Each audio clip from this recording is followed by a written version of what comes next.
নমস্কার। এমজিএন মা কিচেনের আজকের রেসিপি লেমন পেপার চিকেন। এই রেসিপিটা যেমন খুব অল্প সময়ে বানানো যায়, ঠিক তেমনই মশলাও লাগে খুব অল্প।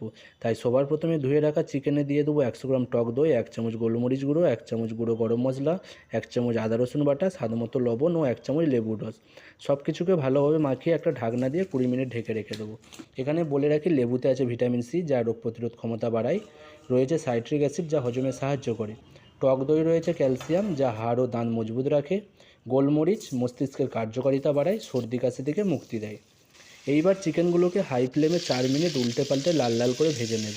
ভাজা হয়ে গেলে দেবো চিকেনের মশলা মাখানো টক দই ও অল্প জল। মিডিয়াম ফ্লেমে ঢাকনা দিয়ে 15 থেকে 20 মিনিট সেদ্ধ করে নেব। এই ফাঁকে একটা বাটিতে 1 চামচ কর্নফ্লাওয়ার জল দিয়ে গুলিয়ে নেব। চিকেন সেদ্ধ হলে দেবো কেটে রাখা কাঁচা লঙ্কা। 2 মিনিট পর দেবো কর্নফ্লাওয়ারটা।